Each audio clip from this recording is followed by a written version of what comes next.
Você sabe quais são as etapas para a regularização de um imóvel urbano?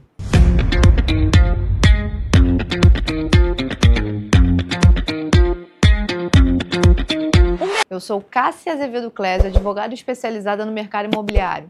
Seja bem-vindo ao meu canal do YouTube com várias atualizações do mercado imobiliário. Para começar o procedimento de regularização, a primeira etapa é organizar a documentação deste imóvel.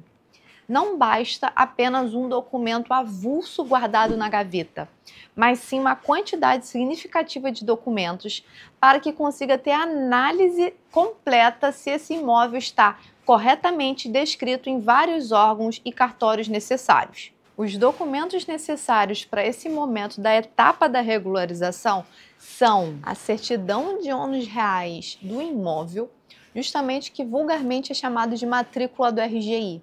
Ali é como se fosse o documento de nascimento desse imóvel. Ali concentra todas as informações, unifica as informações em relação ao imóvel. Por isso que é tão importante e necessário que o proprietário tenha esse documento guardado. O segundo documento é a escritura, contrato, outros tipos de informações que sejam consolidadas em relação ao negócio que foi feito para ter esse imóvel.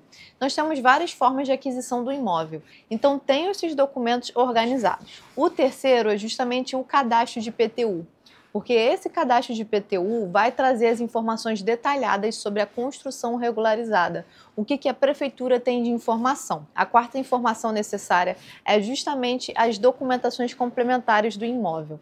Então, a planta do imóvel, o habite, a construção regularizada, isso tudo precisa ter essa informação completa para que consiga entender quais são as etapas necessárias para essa regularização. Esses documentos são tão importantes, principalmente porque depende da quantidade de informações que tiverem corretas ali ou erradas para que exista o procedimento de regularização. Sem um desses documentos, você não consegue ver o todo, porque nós temos vários tipos de regularização.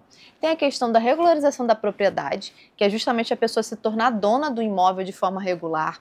Tem a situação também da regularização de dívidas, que é quando existem pendências de valores a serem pagos, e também a regularização da construção, que é a etapa em relação à obra, ao habite-se, em relação à construção que aconteceu ali naquele terreno. Um dia desse chegou um caso muito importante dentro do escritório. Era fundamental ter essa análise completa da documentação. Isso porque era justamente uma empresária idosa já na sua terceira idade, que estava planejando a sua organização em relação a depois de falecer. Isso porque ela tinha um imóvel que queria deixar para os netos. Só que isso todo tinha uma questão de regularização, porque eram netos específicos que ela queria deixar esse imóvel já de forma regularizada. Mas, para além disso, essa empresária tinha dívidas da sua clínica que tinha justamente o tratamento em relação a idosos. Era uma clínica que acompanhava os idosos na sua terceira idade. E essas dívidas poderiam chegar até esse imóvel, que era o único imóvel dela. Então a preocupação dela foi justamente blindar, trazer esse patrimônio de forma correta para que esses netos consigam receber esse imóvel de forma regularizada e organizada sem ter nenhum tipo de risco de perder esse imóvel, seja ela em vida ainda, seja ela depois de falecida esses netos virem a perder esse imóvel. Então, o que aconteceu efetivamente foi uma análise da documentação. Então, ali eu percebi e analisei quais eram as dívidas que estavam em aberto em relação a essa clínica, se eram dívidas de IPTU, se eram outras dívidas do CNPJ, o quanto que isso afetaria o imóvel em si. Analisei a questão da própria documentação, que sim, já estava no nome dela, mas não estava totalmente organizada porque tinham feito várias construções que não tinham sido ainda atualizadas dentro da prefeitura. Então a primeira etapa foi justamente explicar para eles sobre essa questão da documentação. Olha, o documento está no nome dela, só que isso não está completamente organizado dentro da prefeitura. Então hoje, com essa documentação irregular, não tinha como separar o de cada neto e o dela efetivamente. Então seria importante nessa etapa principalmente regularizar essa construção junto à prefeitura, que foi a primeira etapa orientada, que é justamente procurar um engenheiro, um arquiteto, analisar essa documentação, essa planta que já está ali dentro da prefeitura, esse habite-se, verificar essa validação, essa regularização, fazer constar dentro do registro do imóvel essa etapa da regularização da construção e depois disso, como eram casas uma em cima da outra, que ela queria separar para os netos, era justamente fazer uma instituição de condomínio. Porque com essa instituição de condomínio você conseguiria regularizar as duas casas no mesmo terreno. Tendo essa instituição de condomínio, você consegue separar a matrícula de cada uma das etapas. Então, teria a casa de baixo e a casa de cima. Depois de terminar essa instituição de condomínio, ainda vai precisar verificar como fazer a passagem desse imóvel para os netos. As opções são justamente a doação ou a compra e venda desse imóvel. Essas informações serão reavaliadas no momento que for necessário, justamente porque nós temos diferenças em relação ao tributo da compra e venda, que é o ITBI, 3% do valor do negócio, enquanto a doação começa em 4% do valor efetivo do negócio. Então, isso tudo precisa ser validado e verificado para que esse imóvel fique no nome dos netos que ela escolheu efetivamente.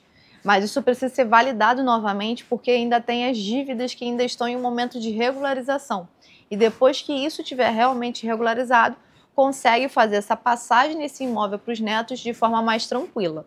Então, esse caso, efetivamente, foi uma questão de um planejamento sucessório e uma regularização do imóvel, porque como o imóvel estava irregular e tinham vários pavimentos, várias etapas, a construção precisou ser regularizada, a questão da instituição de condomínio para separar as matrículas de cada pavimento, de cada andar, e além disso, para quem que ela vai passar esse imóvel.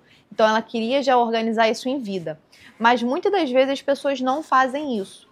E esse que é o problema. Quando existe essa falta de análise da documentação, da regularização e esse planejamento, esse imóvel poderia ter sido perdido por uma dívida, por exemplo, se não tiver uma organização efetiva do acompanhamento das dívidas e até mesmo da regularização.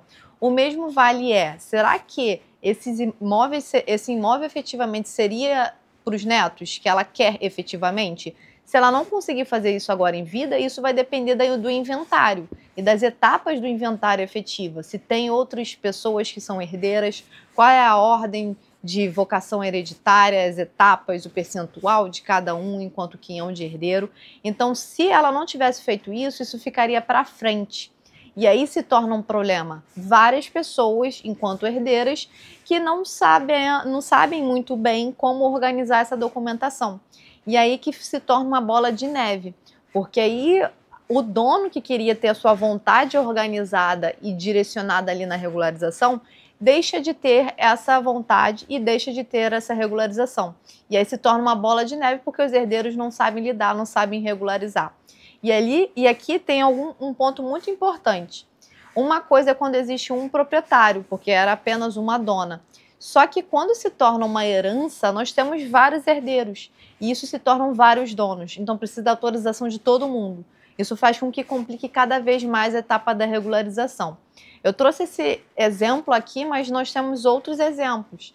A regularização por uso capião. Então, quando tem um imóvel durante muito tempo guardado ali sobre posse, com uma moradia, com uma função específica sendo usado, pode ser regularizado por conta da uso capião, isso verificando os requisitos de tempo, requisitos de documentação principalmente, porque precisa verificar se é o uso capião em si. O inventário também é uma forma de regularizar. Então, muitas das vezes o imóvel demora a ser vendido, aquele momento ali da venda, seja um herdeiro que quer vender, seja um proprietário que queira vender, porque falta algumas etapas de regularização. Então, se o imóvel ainda não está no nome do proprietário que quer vender, vai demorar, porque o comprador vai procurar o imóvel que tenha a documentação mais desembaraçada, para ele conseguir regularizar da forma mais rápida, só comprando por escritura, passando pelo cartório de imóveis para o registro e estando com o imóvel no nome deles. Então, Esses benefícios são importantes a serem organizados. Além da usucapião e o inventário, nós temos a adjudicação compulsória, que é uma forma também de regularização quando existe, por exemplo, algum contrato que tinha promessa de venda e, na verdade, a pessoa faleceu ou não conseguiu dar quitação, e aí consegue fazer a adjudicação compulsória como um dos exemplos. Então, nós temos 3 formas de regularização dos imóveis, isso em relação à propriedade, para que você se torne o dono, mas nós também temos a necessidade de regularização perante a prefeitura. Então, precisa ter o habite-se no imóvel quando é residencial e quando é comercial. Precisa ter também a construção regularizada, para que não precise pagar uma multa, por exemplo, por conta dessa falha, dessa construção irregular. E, para além disso, os outros cadastros, em relação a questões complementares, como os cadastros de questões ambientais ou até outras situações dentro da próprio cadastro de IPTU, precisa ser regularizado. E, por fim, é claro, a última forma de regularização é das dívidas, que é justamente verificar se tem dívida de IPTU, de condomínio ou alguma outra forma de dívida que possa vir a afetar e acontecer a perda do imóvel. Porque sim, quando você tem dívidas acumuladas em relação ao condomínio, IPTU e dívida de financiamento, pode fazer a perda do imóvel. Por isso que é importante ter a regularização dessas dívidas também. Se você quer saber mais sobre os tipos de regularização, como usucapião, inventário, adjudicação e outras etapas em relação às dívidas, habites e por aí vai, conheça o site do meu escritório. O Cássia Claes Advocacia tem justamente um blog jurídico com várias orientações para você começar a se inteirar sobre o tema.